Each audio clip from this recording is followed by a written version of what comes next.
With the Dow pushing 8,000 and our collective national attention focused on the stock market in a way it hasn't been seen in the last 30 years, and with people talking seriously about privatizing Social Security and putting all our public retirement funds into the hands of Wall Street, there's hardly been a better time to talk seriously about the real meaning of our financial markets.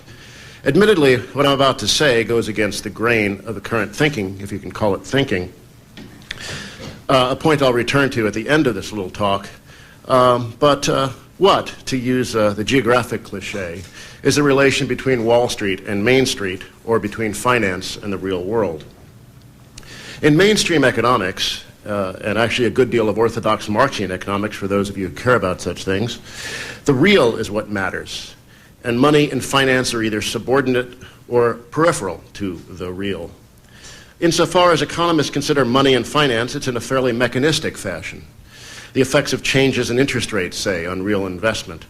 While such considerations are, of course, important, it misses a whole aspect of money, its role as an instrument of power. Or as the Italian writer Antonio Negri put it in one of his more lucid moments, money has but one face, that of the boss. Let me start by reviewing some of the thinking about money that has prevailed over the years in economics. It's funny.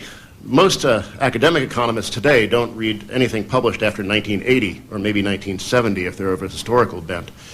In those old pre-1970 days, the language of economics was mainly prose. Now the discipline, at least in the US, has become thoroughly mathematized. But the math generally embodies, in arcane and priestly form, assumptions and arguments that go back decades or centuries even. Take, for an example, an idea known as adverse selection. One of the big names associated with this idea is Joseph Stiglitz, who is regarded as one of the prime theoreticians of his field.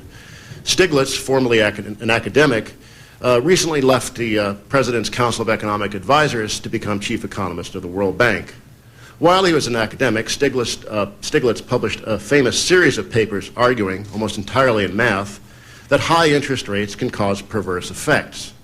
Obviously, at a given interest rate, lenders will earn lower returns by lending to bad borrowers because of defaults than to good borrowers. If lenders try to jack up interest rates to compensate for this risk, they may chase away the good borrowers who are unwilling to pay a higher rate, and while perversely not chasing away the incompetent, the criminal, or the malignantly optimistic. Such a market doesn't clear in the language of economics. There will always be unsatisfied players at a given rate of interest. Although many economists treat this as if it were a recent discovery, it's really as old as the classics. Adam Smith, in recommending a legal ceiling of the rate of interest, observed that if the legal rate of interest in Great Britain, for example, were fixed so high as 8 or 10%, the greater part of the money which was to be lent would be lent to prodigals and projectors. Projectors is an obsolete word for speculators, who alone would be willing to give the high interest. Sober people, who will give for the use of money no more than a part of what they are likely to make for the use of it, would not venture into the competition. A great part of the capital of the country would thus be kept out of the hands which are most likely to make a profitable and advantageous use of it, and thrown into those which are most likely to waste and destroy it. That provides an interesting gloss in the 1980s. Leave it to the ancient, though, to be concerned more about the social good than the modern, who worries mainly about the mathematics of market clearance and the risk to creditors. Smith's heir, intellectual heir that is, David Ricardo, made a very similar point in his famous book on political economy of taxation. A friend of mine who teaches at California State University in Chico, Michael Perlman, said that when he told Stiglitz about these classic prefigurations of his argument, Stiglitz reacted with surprise. To become a famous economist, you need not be familiar with the founding documents of your discipline. But back to that discipline's received wisdom on money and finance. In classical and neoclassical economics, money is called neutral. Though this term was introduced into English by the right-wing icon Friedrich Hayek in the 1930s, drawing upon European writers of the previous decade, the concept goes back to the beginning of modern economics in the mid-18th century. David Hume famously said that it is a matter of no consequence whether money be in greater or less quantity. There are two other famous soundbite versions of this theory, one from John Stuart Mill, who said that there cannot, in short, be intrinsically a more insignificant thing in the economy of society than money, and the second from Irving Fisher, who said money is a veil. That is probably Fisher's second most famous comment, the first being his observation in the summer of 1929 that stock prices had reached a permanently high plateau. Making money neutral simplifies your work as an economist. You just have to focus on one thing, and you don't have to worry about how two complex systems, often with a life of their own as well as a life mixed up with each other, how these two systems interact. But Keynes noted another fortunate side effect of neutral money doctrine. The classical economists of the 18th and 19th century, said Keynes, wrote as if money didn't exist, or more precisely existed only as a neutral link between transactions in real things and real assets, and does not allow it to enter into motives or decisions. In such a world, the level of prices has no effect on production, consumption, or the willingness to lend or borrow. But as Keynes pointed out, wages are sticky. That is, they don't change as rapidly as commodity prices do, and debt contracts are denominated in money terms, meaning that if prices fall, business people will have trouble meeting wage bills and servicing their debts. In classical doctrine, a fall in prices would be either neutral, since money prices don't matter for decisions about exchange, or in some eyes even stimulative, since a fall in prices could stimulate demand. The 1930s made such ideas highly disreputable. Conveniently, Keynes noted, in a world of neutral money, crises do not occur. For someone writing in 1933, at the trough of the Great Depression, this assumed away the very matter under investigation, in Keynes's phrase. A few years ago, Claudio Borio, an economist with the Central Bankers Club, the Bank for International Settlements, wrote, "It seems fair to say that central bankers, accustomed to tracing the effects of their actions through the financial system, have probably laid more emphasis on credit than academics, who are more used to thinking in terms of simple paradigms where credit may not even appear explicitly. Similarly, credit has traditionally been more prominent in policy discussions in several continental European countries than in the Anglo-Saxon ones, especially the United States, partly because of a less pervasive monetarist tradition." Borio is right that central bankers and economists working for central banks are often much more interesting than academics on the subject of how finance and the concrete relate to each other. Borio's simple paradigms are the neat mathematical models that economists build to represent social reality, or at least to convey some theory about social reality. Paradigms that often ignore money and finance completely or treat them as afterthoughts. It's ironic that a doctrine known as monetarism is partly responsible for this strange indifference to money and credit. But of course, monetarist theory has often been a cover for a political agenda of austerity and wage cutting, and sometimes worse, as in Chile in the 1970s and 1980s. But back to the safer ground of monetary neutrality. Those American economists who haven't ignored finance have built their own paradigms, simple and complex, that return the favor by often treating the real sector as an afterthought. I want to look briefly at two of those paradigms which have been enormously influential, not only in the field of economics, but in the real world as well. First, the so-called Modigliani-Miller propositions, known in the trade as MM, first enunciated in 1958.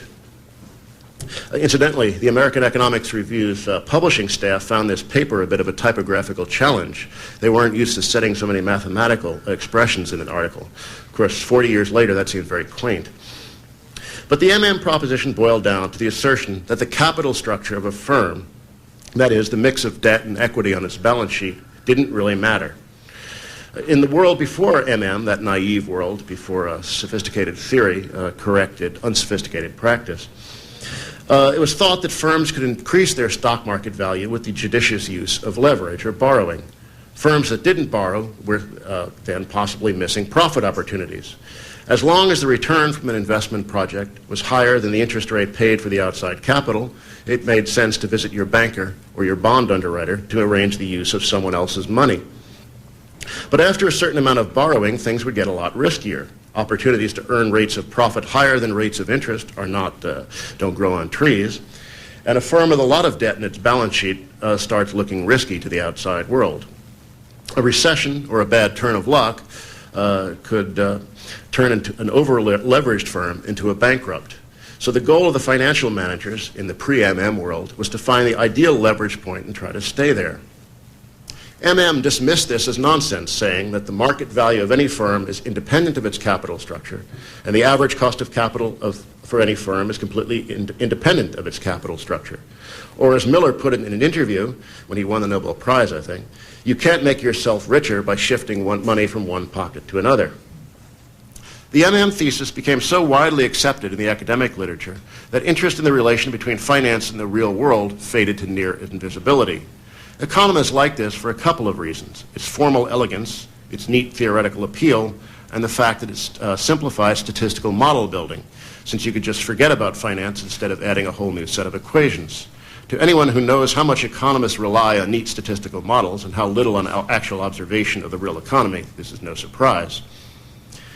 MM's influence went beyond the academy, though, as leverage artists, their bankers, and their apologists chanted a debt doesn't matter mantra throughout the 1980s mania.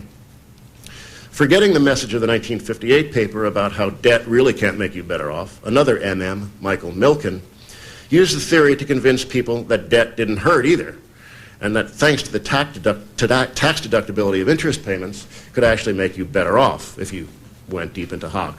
Here's how Businessweek characterized the popular influence of the MM theory just after a wave of high-profile leveraged buyouts went bad in the summer of 1989. The rationale for such financings dates back to the seminal work in the late 1950s by two eminent economists, Merton Miller and Franco Modigliani, who said, in essence, the economists reasoned that a company's earning power, not its financial makeup, is what determines its market value. So high leverage makes sense since the tax code lets companies deduct the interest they pay. Despite their bold logic, remember, Businessweek reminded us, debt was anathema back then.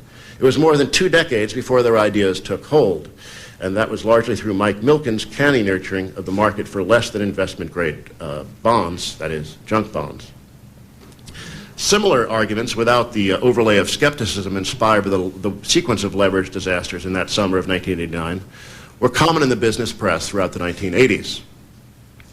Euromoney, in early 1989, argued that the $200 billion worth of recent corporate restructurings were not enough, that work had only begun, and that a quasi-Trotskyist doctrine of permanent restructuring was well advised by the rise of modern corporate finance theory, as the magazine put it. Work that had originally said that capital structure didn't matter had spawned a whole industry, or at least an apology for an industry, based on the perpetual rejiggering of those structures. The real-world experience of the 1980s did a lot to discredit these doctrines. It became quite clear to anyone who could read a newspaper that financial structures mattered quite a bit, specifically that debt can kill. A number of studies published during the 1980s showed that firms' investments were exceedingly dependent upon their financial structure. Businesses with large interest or dividend commitments would cut back on investment in lean times, real investment, that is, in machinery, plant, equipment, what they're supposed to be all about. The market, now this makes perfect common sense that an interest burden would cut back on investment in real time, in tough times, but to become a prestigious economist, you have to leave such common sense considerations behind. That bit of common sense, though, reflects an important but little known or recognized fact. Business firms finance almost all their investment internally.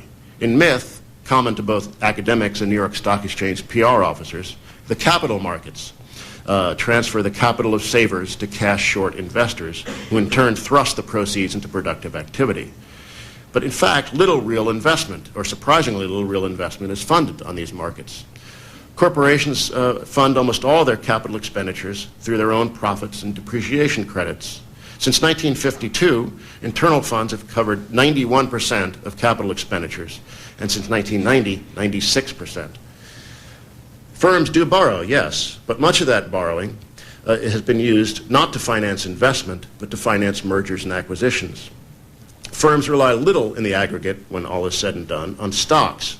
With the exception of the 1920s, little real investment has been financed with fresh stock offerings. And since the early 1980s, more stock has disappeared than has been issued, about $835 billion worth over the last 15 years. That stock disappeared in about $1.4 trillion worth of mergers and acquisitions, and through $300 billion in buybacks. Dividends are also a much more traditional way of siphoning cash into the pockets of stockholders. And because stock prices are so high right now and dividends yields are so low, it's easy to miss the fact that non-financial firms are paying out record shares of their profits to their shareholders. About 70% of their after-tax profits over the last 15 years, which is twice the previous historical average. Through all these mechanisms, that is, buying stock through mergers and acquisitions, or firms buying their own stock in order to boost its price, and just the old-fashioned way of distributing dividends, non-financial firms paid out to shareholders an amount equal to about 3/4 as much as they spent on capital expenditures over the last 15 years. In other words, instead of the markets acting as a way to funnel savings into investment, they actually seem to spend more time as a conduit for stuffing money into the pockets of shareholders. And I haven't even mentioned the few $100 billion more in interest payments we've seen over the last years. What portion of all this booty that isn't spent on BMWs and Hampton's beach houses goes back into the markets to buy more stocks and bonds and to assert ever more financial claims? Of course, some individual corporations do raise money on the stock market now and then, and certainly we're living through a period of vigorous public offerings right now. But surprisingly little of these proceeds actually go into real investment. Typically, the money raised in initial public offerings goes to cash out founding investors in the original management circle than it does. More of that goes to cash out the original folks than it does to fund an investment or expansion program. Now, I strayed a bit away from my original mission of laying out some classical paradigms, so back to theory for a moment. The other major theory I'd like to dissect right now is something called efficient market theory, EM in the trade, I guess, which makes it MM's fraternal twin. There are several versions of EM theory. In the 1970s, they were called the weak, the semi-strong, and the strong variants. Now, they have fancier names now, but this is close enough for journalism. The weak form asserts that the past course of security prices says nothing about their future course. The semi-strong form says that security prices adjust almost instantaneously to significant news, profit announcement, dividend changes, economic announcements, whatever. And the strong form asserts that there is no such thing as a hidden cadre of smart money investors who enjoy privileged access to information that isn't reflected in public market prices. On its face, all this sounds fairly reliable, but there's more to it, sounds fairly sensible, rather, but there's more to it than appears on its surface. Start with the theory's name. To a financial economist, saying that prices are efficient means that they reflect all available information. But what information? Is it accurate or is it nonsense? And information about what? Stock prices, the subject of most efficient market theorizing, are supposed to reflect the market's best judgment of the future course of corporate profits. But who knows the future? We estimate the future by merely extrapolating from the present and the recent past. That works pretty well if tomorrow is much like yesterday and today. Quite often that's the case, but hardly always. Efficient market theory, like MM, had some important real-world fallout. It contributed greatly to the veneration of markets that has characterized our political culture over the last 15 or 20 years. The financial economist's sense of efficiency got all mixed up with the more colloquial sense of efficiency, and in a vulgarized version, fully reflect all available information became the market is always right. That's become barroom wisdom now, even for people who don't even know what they're talking about. Again, academic work published during the 1980s made it gradually clear that stock prices were partly predictable in at least two not unrelated ways. First, it became clear that stocks that were cheap, that is, those with low ratios of their price to the underlying profits, performed better over the long term than those that were expensive. If markets were correctly pricing stocks, that shouldn't have been the case. And second, future prices are indeed partly predictable from past prices because of systematic overreaction. That is, and once again it's amazing that it's taken 20 years for academic work to confirm the observation of anybody who watches the markets with any obsessiveness or care. We know that speculative markets get caught up in waves of optimism and despair. When prices are driven to extremes of under and overvaluation, it's only a matter of time, though uncertainty over just how much time is why I say partly predictable. It's only a matter of time before prices return to some sort of mean. But instead of returning to that mean, they usually overshoot to the other extreme. That overreaction helps explain why cheap stocks tend to outperform expensive ones over the long term. So the market isn't always right, even on its own terms. In fact, it can be quite spectacularly wrong. Unfortunately, this discovery hasn't had quite the real-world fallout that the first round of efficient market theory seems to have had. This ideological perimeter will be very strenuously guarded for reasons made clear in this observation by two very conventional economists, Marsh and Merton. They said, to reject the efficient market hypothesis implies broadly that production decisions based on stock prices will lead to inefficient capital allocations. More generally, if the application of rational expectations theory to the virtually ideal conditions, ideal being in quotes, provided by the stock market fails, then what confidence can economists have in its application to other areas of economics? That is, if this efficient market theory doesn't work where prices float as freely from second to second as they do in the stock market, then what can we say about the real world and certainly efforts to make the real world even more resemble the stock market than it does now? It's become very chic in recent years to cite Hayek's metaphor for the price system as a signaling mechanism. It's clear, though, that there's a lot of noise mixed in with that signal. Efficient market theory isn't strictly a neutral money theory. It argues, for example, that managers should take guidance from stock prices when making investment decisions. But it's a sort of innocent money theory that treats stock prices as the best real-time evaluation of the allocation of social capital imaginable. But if prices can be systematically wrong for extended periods of time, is the market then really a reliable narrator? So far, I've dethroned, definitively in my own eyes, of course, notions that financial markets are important mediators of real investment and savings, and that they serve as useful guide to the allocation of capital. But what do they do then? As I mentioned earlier, one of the main uses for outside debt finance has been to finance mergers and acquisitions. Less so now than last decade, but still, over the course of history, borrowed funds have disproportionately been used to finance mergers and acquisitions programs. Stock markets, at least in the predominantly English-speaking countries, are vehicles for the buying and selling of entire corporations and for the establishment of claims to corporate profits. They're a way for the very rich as a class to own an economy's productive capital stock as a whole, instead of being tied to the fate of a single firm, as was the capitalist of the 19th century. Stock markets, in Joan Robinson's phrase then, are a convenience for rentiers. Mentions of wealth and class in the stock market almost always inspire claims about the democratization of ownership through mutual funds, especially over the last several years. Shareholder democracy is even more a game of the affluent than the political kind. In 1992, the most recent year available, the richest 1% of households, which accounts for about 2 million adults, owned almost 40% of the stock held by individuals, and the top 10% over 80% of the stock held by individuals. Even if that's shifted a bit, thanks to the mutual fund boom, there's no changing the fact that the bottom 90% of the population has a smaller share of investable capital of all kinds to play with than does the richest 0.5%. That is, the richest 0.5% has 29% of all financial wealth. The bottom 90% of the population has just 23% of all financial wealth. If you just look at stock ownership alone, and rather than sorting families by their total wealth, as I did in that previous set of numbers, then stock ownership is even more densely concentrated, with the richest 5% of stockholders holding 95% of all shares. I'll repeat that. The top 5% of shareholders held 95% of all the shares in the hands of individuals. It would have taken a social revolution to make a significant dent in that kind of concentration over the last 5 years. Back then to power, first stockholder, and then the power, and then the literally political. Back in the golden age, the 1950s and 1960s, it was thought by nearly everyone that stockholders were vestigial and functionless. Holdings were widely dispersed among individuals, and managers were given free rein. Then two things happened starting in the 1970s. First, stock holdings became much more concentrated as institutional investors, especially pension funds, came to dominate the markets.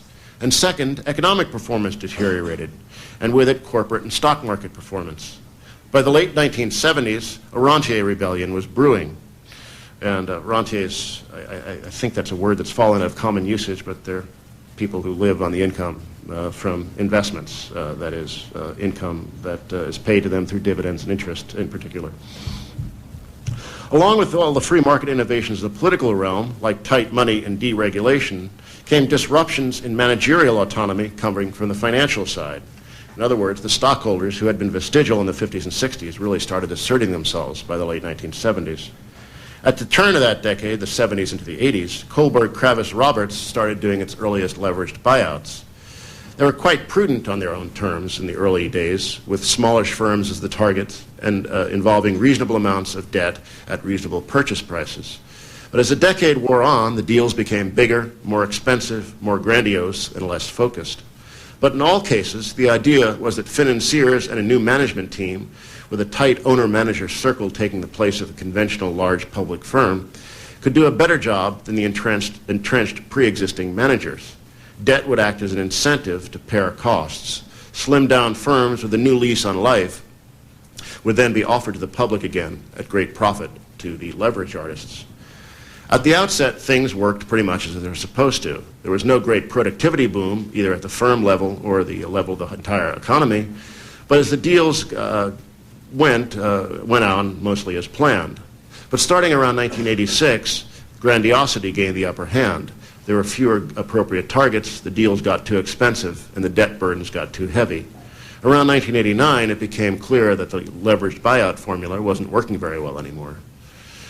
Now, I should emphasize that the whole point of these deals was to make their sponsors and investors richer. Academics and publicists make great claims for their broadly positive effects, but really, the thing was driven by the interests of investment bankers and affected deal makers, their interest in making themselves richer, not for the general productivity of society. But it was said by the academics and their apologists in the press that the new deal making would unleash a storm of imagination. Every two-bit hack was quoting Schumpeter's famous creative destruction formula. And this creative destruction would indeed revive a tired U.S. economy. In fact, productivity growth in the 1980s was highly underwhelming, and the economy suffered a near debt deflation during the Bush years. All but the hardiest band of leverage partisans were convinced that a new rentier enrichment formula was in order. That new formula was pension fund activism, led by a handful of public employee pension funds, notably California's. There's a bit of an irony here. Colbert Kravis Roberts was initially legitimated on Wall Street in the early 80s when it got a cash infusion from an Oregon State employees pension fund. KKR deals then went about busting unions and cutting back on employment and wages. A few years later, the California Public Employees Retirement System, known as CalPERS, would become the avatar of the shareholder revolution. That revolution's most dramatic effect was the wave of corporate downsizings that have characterized economic headlines for the first part of the 1990s. Downsizings that were typically blamed on abstract forces like globalization and technology rather than the preference of portfolio managers.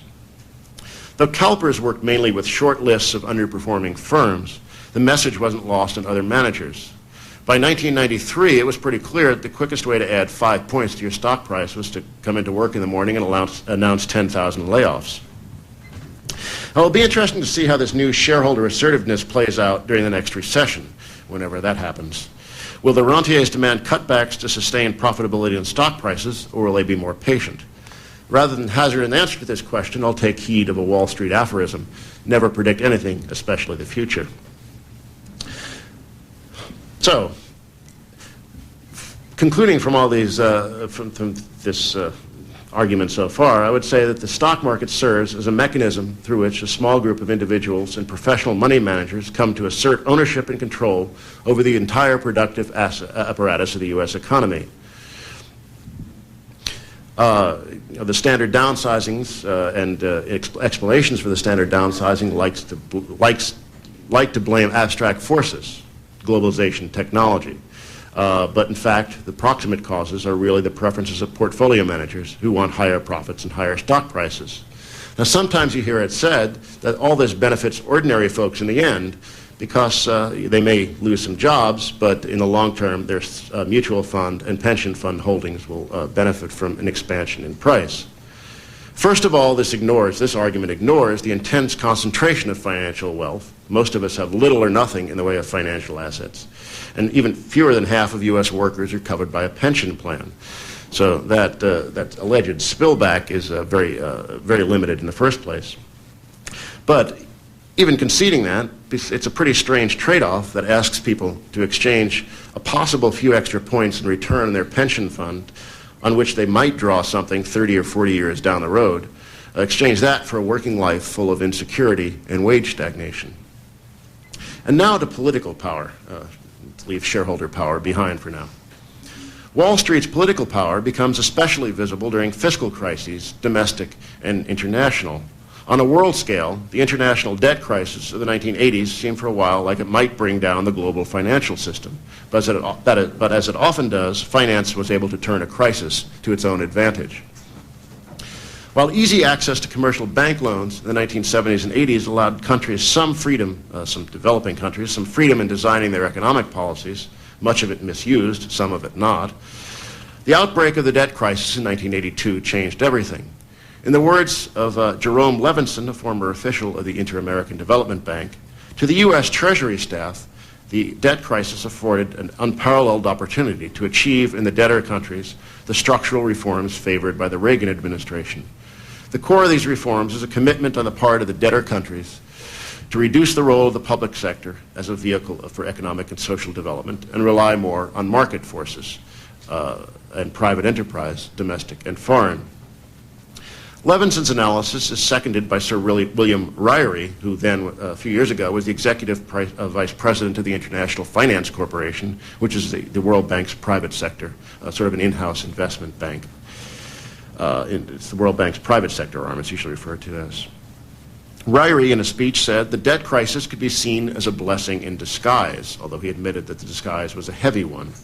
It forced the end to bankrupt strategies like import substitution and protectionism, which hoped, by restricting imports, to nurture the development of domestic industries.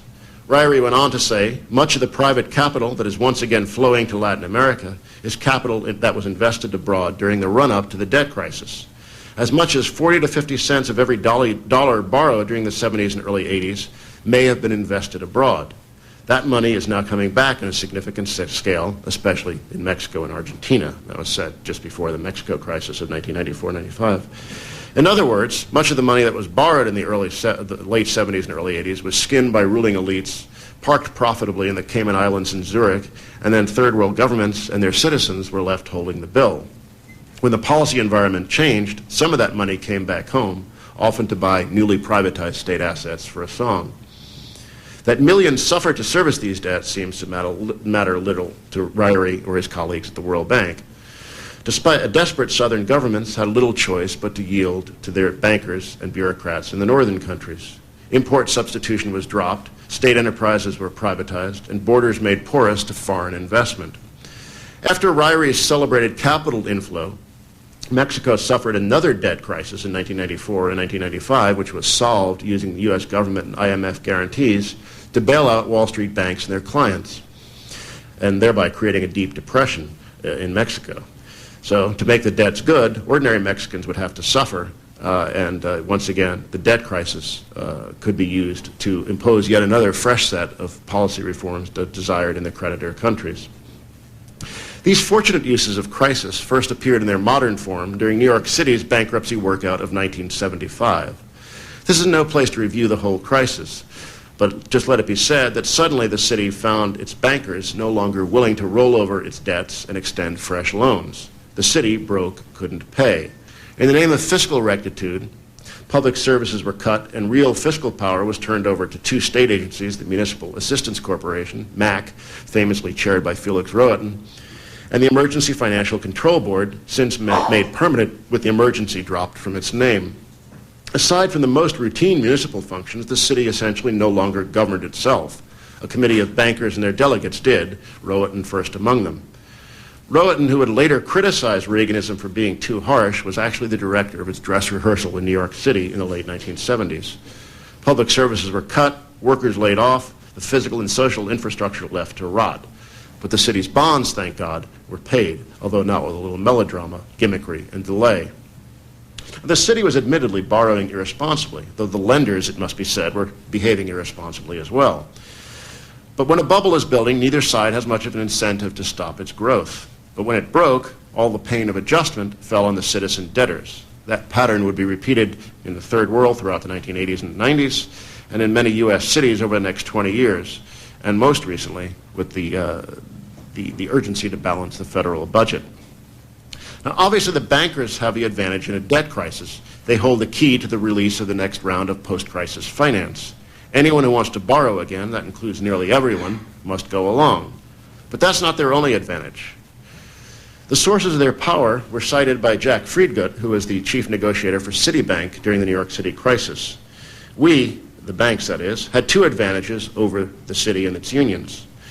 One is, Friedgut said, that we were dealing on our home turf in terms of finances. We knew basically what we were talking about, and we knew and had a better idea what it takes to reopen a market or sell this bond or that bond. The second advantage is that we do have a certain noblesse oblige. That's not the phrase I'd use, but that's the phrase he used. And a tight or firm discipline, so that we could marshal our forces. And when we spoke to the city or the unions, we could speak with one voice.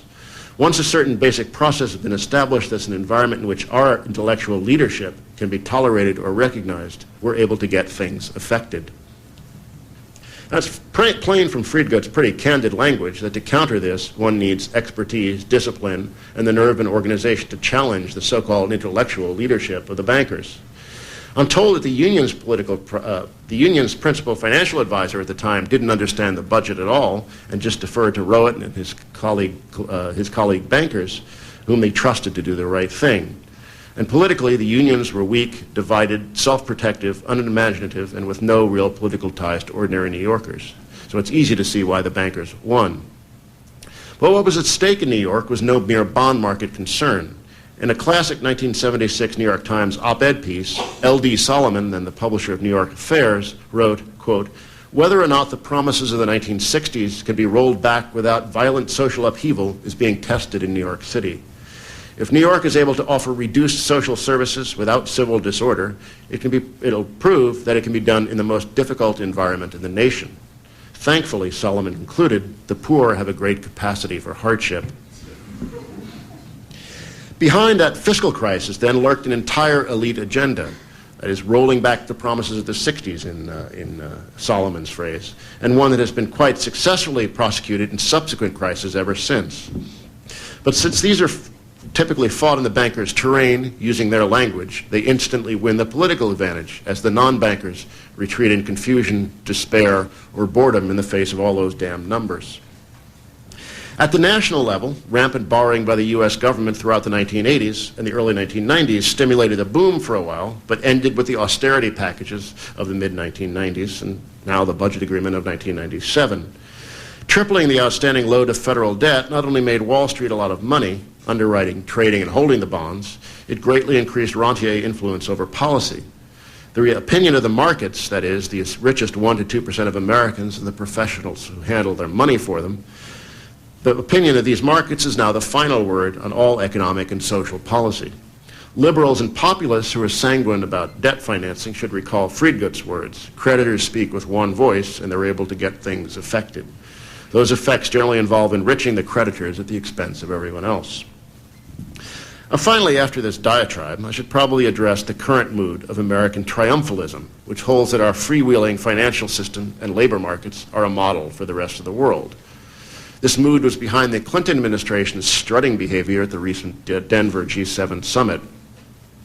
The rest of the world apparently doesn't share this opinion of the American model. A European diplomat was quoted in the Financial Times, a Financial Times story on the G7 summit as saying, "They keep telling us how successful their system is, and then they remind us not to stray too far from our hotel at night."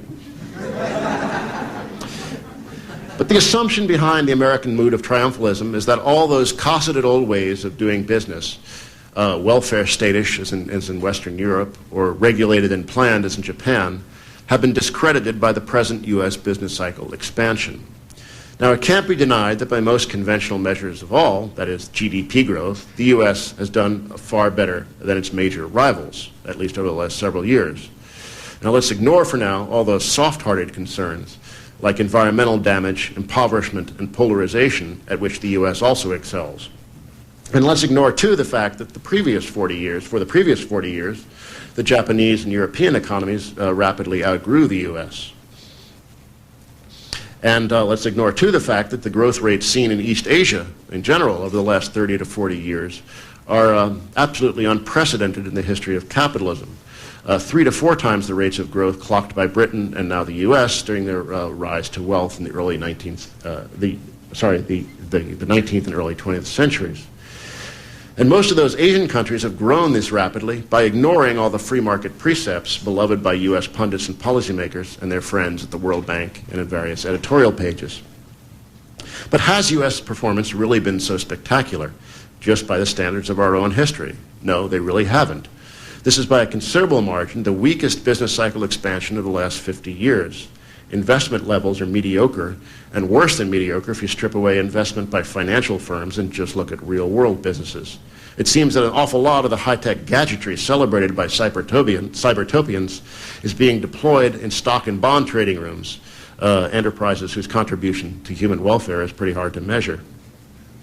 Those low levels of real investment are a consequence of the squeeze demanded by the portfolio managers I was maligning earlier. Stuffing money into Wall Street pockets is not a good way to guarantee a prosperous future. But the real genius of the U.S. economy, all apologetics aside, is the deployment of vast quantities of low-wage labor. Sure enough, as of 1995, the most recent year available, household incomes hadn't yet recovered the losses of the 1989 to 92 slump. But pardon me, I'm slipping into the soft-hearted mode. I have to remember that stagnant incomes are a sign of our competitive strength. Work harder and run scared. That's the way Wall Street likes it.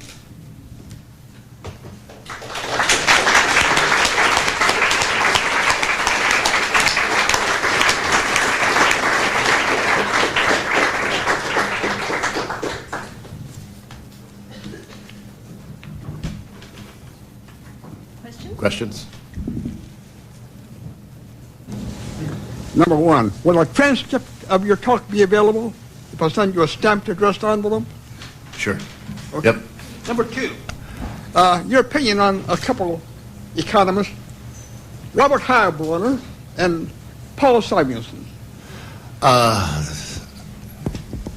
rather not make comments about persons. Sorry. They're not notoriously bad people. I'll just stick with the bad guys.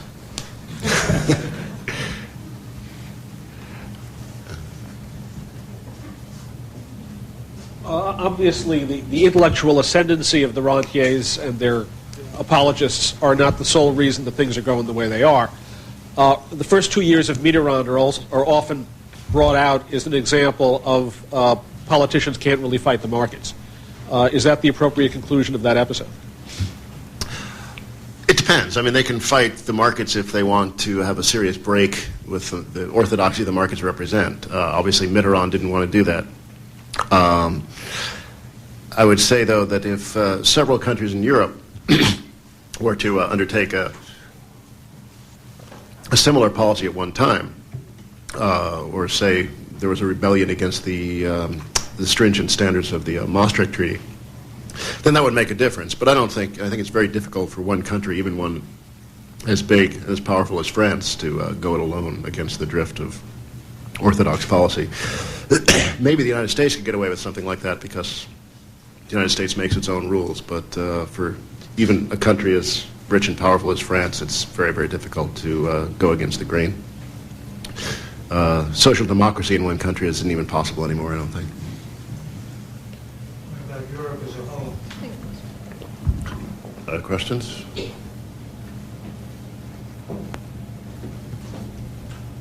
What about Europe as a whole trying to break with this? Is there any prospect for that? Well, there's always a possibility of it. Certainly, the French people are not yielding quite as passively to the strictures of the Maastricht Treaty as the Bundesbank or the planners of the European Union would like it. If that attitude were to spread and a few other countries would get similar ideas, then I think then the political tone of the times would be pretty dramatically changed. But I suppose you could take the optimistic reading that this rebellion in France is an important sign of a shift in political currents. That's what Danielle Singer likes to argue. But I'm such a habitual pessimist now that I don't know if I can share Singer's optimism, but that's one way to look at things. Yeah. Yes, you said at one point that globalization was not the real cause of downsizing, but rather money managers' desire for profits. And I'm inclined to agree with you, but I'd like to see that argument expanded. Supposing you had somebody who wanted to defend globalization as the primary cause, what would you say? I think, well, globalization is a very vague and spongy term. and I certainly wouldn't want to blame, the squeeze just on portfolio managers alone, but I think they're a very important part of it. The problem I have with this whole globalization argument is, first of all, it sort of pretends there was a time when the world wasn't globalized. And you go back in the 19th century, you see in many ways less of importance of national borders in economic life than you do now. Certainly the gold standard of the 19th century was stateless and very stringent. So one of my problems with globalization is that it sort of implies that there's been some kind of historical break between the present and the rest of the past, that things that are very different now, but in fact I think there's a great deal of continuity. And the other part of it is I think that invoking globalization is much too narrow a kind of analysis. For most of us, for example, work in service industries. Most Americans work in the service industries. The service sector is not subject to very much international competition, but that's indeed where the wages are lowest and the job security is often the weakest. So globalization, by which I suppose we mean freedom of capital flows and freedom of trade, certainly it has an influence, but it's only one factor among many, and I think people who just cite globalization as the cause of a lot of problems are missing the rest of the picture. I think people who've built models, as they try to do, to estimate just what the contribution of trade, for example, is to the real wage decline we've seen over the last 20 years, estimate that 20 to 25% of it, that decline in real wages, is the result of trade. That means 75 to 80% of it remains to be explained, and I think an awful lot of that comes from domestic considerations like the priorities of Wall Street or like political policy measures like deregulation, U.S. labor laws, that sort of thing, which all those guilty parties are exonerated implicitly by just looking at globalization. And the final problem I have with the globalization argument is that it seems to identify internationalization as an evil in itself, and for a cosmopolitan intellectual and political tradition, that should be, I think, pretty offensive. I think there's certainly nothing in principle wrong with people doing commerce with each other across borders. It's just the terms on which that commerce occurs that is the problem.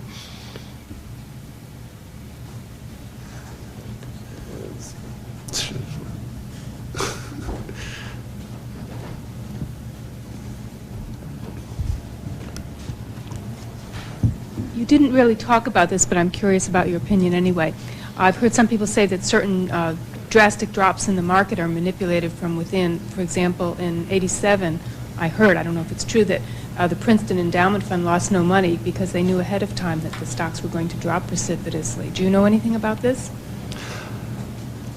I think it's possible to manipulate small markets in small ways at unusual times, but in general I think they're much too big to manipulate like that. I think there were certainly quite a few people who are expecting a crash in the fall of 1987, so if Princeton expected that, then they weren't exactly alone, but I think it would be virtually impossible to engineer something like that and get away with it, especially since it nearly brought down the U.S. financial system the day or two after, and I don't think they really want to play chicken with national solvency.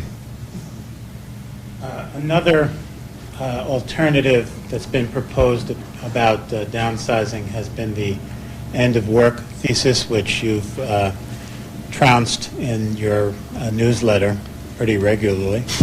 And we can call a truce on that for now. And I find it pretty convincing empirically, but the one thing that you haven't addressed is the why the theory doesn't work.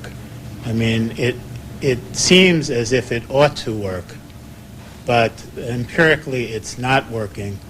How come? Well, I think much to their eternal regret, employers realize that they need employees and they need somebody to do the work for them. And as ingenious as all the machines are that we have these days, you still can't replace human labor. And it may happen someday, but I don't think it's, if you've got a machine, you could probably always make more money with a human tending the machine than when you do without it. And certainly in the service industries, a lot of it just requires human intervention. it'd be pretty hard to imagine a McDonald's staffed entirely by robots. I think you still really need human beings to flip burgers. Maybe they'll have a burger flipping robot someday, but when you're paying these people barely above the minimum wage, you really don't have much incentive to replace them in the machine anyway. So I think it's almost always the case that employers can make more money by paying their employees less than the value of what they produce. It's an old strategy and likely to continue as a classic into the future. And those parts of the world where there are extremely high unemployment rates, I'm thinking particularly of Western and Eastern Europe, I think have those high unemployment rates for reasons that have nothing to do with technological displacement. They've got, in Western Europe, they've got very austere fiscal and monetary policies in order to meet the Maastricht unification targets. And in Eastern Europe, they had the engineered destruction of their previously existing planned economies. Certainly they didn't do a very good job planning them, but they destroyed what existed before they had any good idea of what to replace it with. So, I mean, that was, in both these cases, these have reasons that have very little to do with the kinds of end-of-work arguments that have become so fashionable among a certain kind of liberal philanthropic crowd.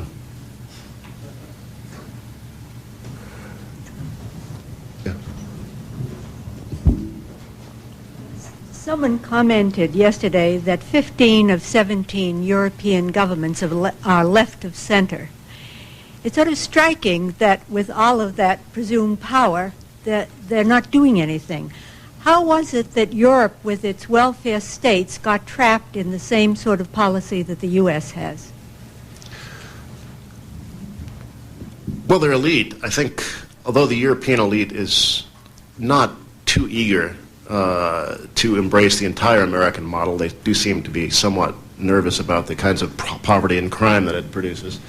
I think they do somewhat envy their American counterparts in the freedom of maneuver that they have to hire people, fire people, cut government budgets, whatever makes the American elite happy. I think there's a certain degree of envy coming among Western European business and political leaders.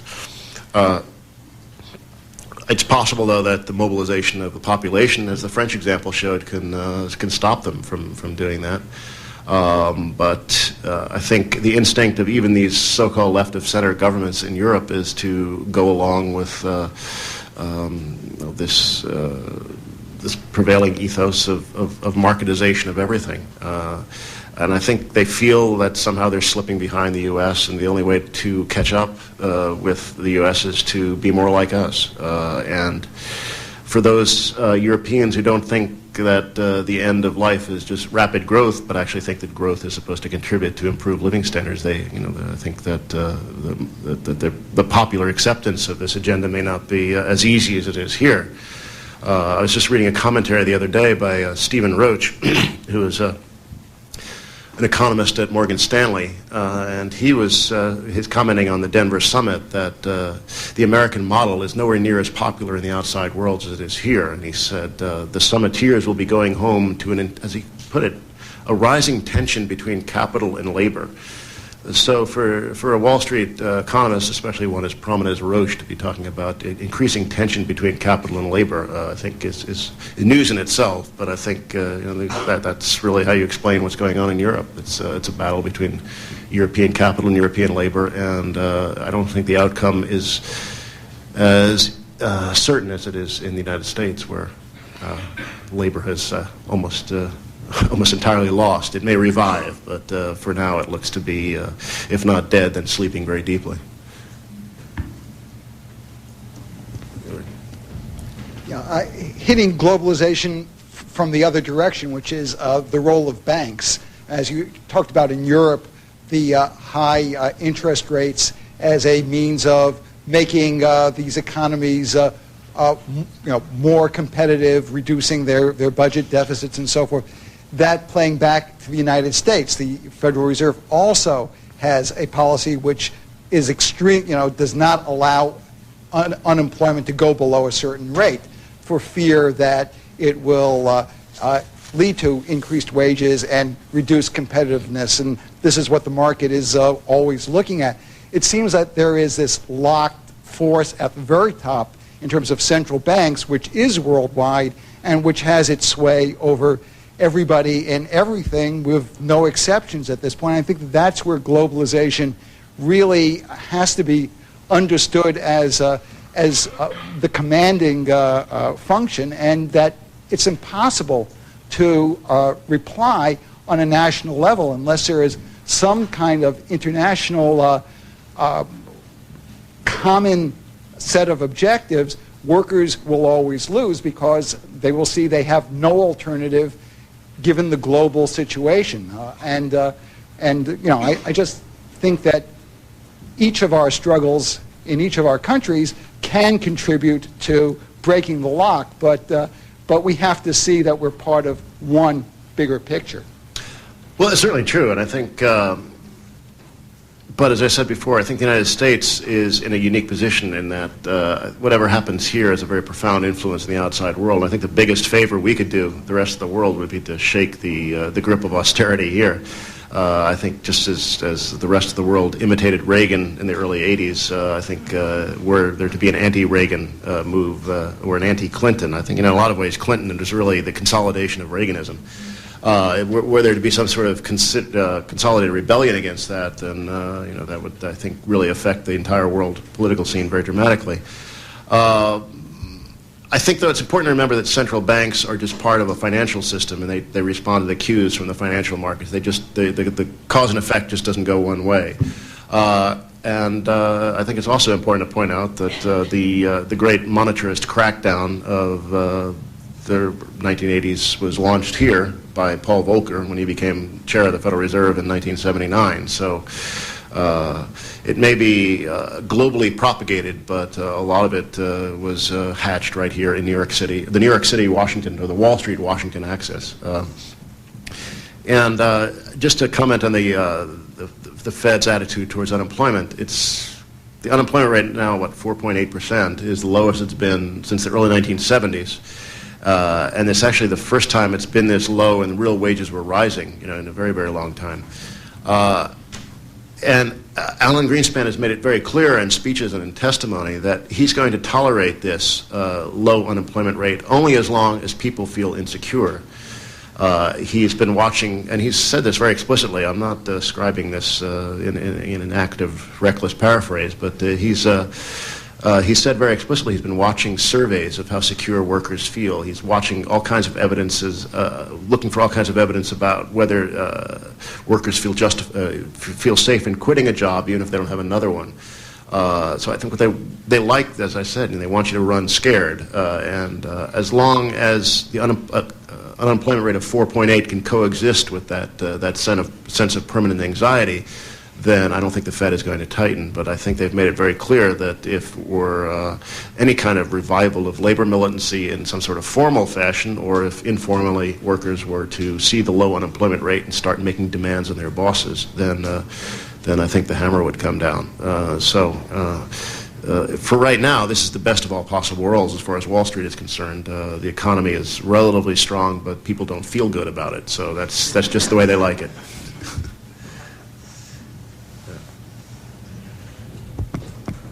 4.8%, how many people is that? I mean, people that are not working that want a job, how many people? I think it's about 7 million, something in that neighborhood. Labor force about 120 million. So, and of course, lots of people are not counted in those numbers, but people who've dropped out of the workforce because the job search is hopeless and such. But if you put them all together, you'd probably get to 12, 13, maybe 15 million people who are either unemployed or very much like underemployed or unemployed or underemployed in some way. And certainly that's a very high number, but it's the lowest it's been in many, many years. So, unemployment is a fact of economic life under capitalism, and we're just in a phase right now when that fact is less salient than it is at other times. I was just wondering, if you got a wake-up call tomorrow morning from Wall Street Week, one, would you go, and two, what would you tell Mr. Rukeyser? I'd go anywhere and talk to just about anyone, so I'd certainly say yes, especially if it was on TV. But what would I tell them? I don't know. I don't know what they'd ask me for my top 5 stock picks. I'd tell them that they get rich by making claims on other people's labor, and that they really perform no socially useful function, that they should commit class suicide. But I don't think Lou Rukeyser would have me on to make that kind of speech, so it's all a fantasy anyway. As New Yorkers, we sometimes notice that we pay 30, 40, or 50% of our incomes in rent. What significance do you see as investment in land in relationship to finance capital? Do you see a relationship there? There is a relationship. I really don't spend an awful lot of time either in my life or in my book talking about real estate or studying it very carefully. But I think it thinks of land and really people as it sort of turns them into financial assets, just like anything else. They try to create value out of nothing, asserting claims on other people. They try to make themselves rich by claiming higher portions of people's income in rent. It's yet another scheme for turning flows of income into capital assets which can be traded. And in particular in real estate, it's one that does so with great and deep public subsidies, at least in New York City. So it's part of this system that can dissolve all assets into equivalents. It's just a stock, a bond, a building, a piece of real estate. It's just all the same. It's just values and cash flows, and it's just this dissolves everything into this universal equivalent of money. We always hear that the reason that it's so expensive to do business in New York City is because the taxes are so high. We never hear that it's because the land values are so high and the real estate guys are taking such a big cut. But in fact, I think that has a lot more to do with why it's so expensive to do business in New York than the tax rate, which rich people don't pay much of anyway. I was just kind of curious about your analysis of the stagflation at the late 1970s, because it seems to me that's sort of the precursor to all the sort of the logic we're going through now, that the old way of doing things doesn't work. The interest groups were too powerful in the 60s, and they brought us all down. So now we've got to have balanced budgets and everything. And I just wonder if you could sort of briefly lay out how you would differ from that kind of analysis about the cause of stagflation in the late 70s. Well, I think there's truth to it. I just take the other side, I guess. I think when Wall Street and orthodox people speak of inflation, I think they often mean something very different from what ordinary people think of when they talk about inflation. And actually, I think Robert Shiller of Yale has done surveys on this, confirming it. That when ordinary people talk about inflation, they just talk about the rise in the cost of living, and what that means is that it's getting more expensive to make ends meet. When financiers talk about inflation, they're talking in the technical sense about a general rise in the price level, but I think they have a political meaning to it as well, which is that people who shouldn't be are making too many demands. And in the 70s, that was crystallized in a couple of things. There's actually a famous OECD report on inflation that came out in the 70s that explicitly mentioned that people in the streets, there were too many people in the streets, which was actually part of this inflationary psychology. The 70s were a time when the third world was being very assertive, demanding a global redistribution of income. It was a time when unions were pretty strong, when the blue-collar blues were very prominent.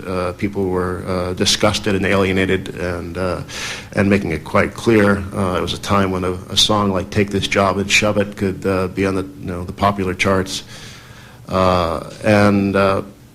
I think when they talked about putting an end to inflation, I think there was the political angle to it was not merely getting prices under control, but getting this whole disorderly world back under control, restoring the neat hierarchies of class and privilege. And I think they did a very successful job of it. And so, the stagflation argument, I think, was the stagflation period was one in which there's something of a standoff. The labor and capital, rich and poor, north and south, were sort of fighting with each other, and there was no clear victor.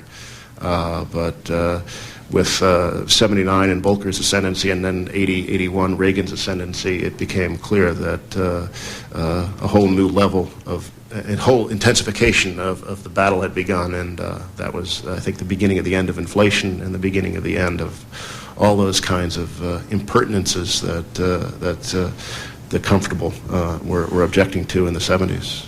So, you know, they pretty much got everything they wanted.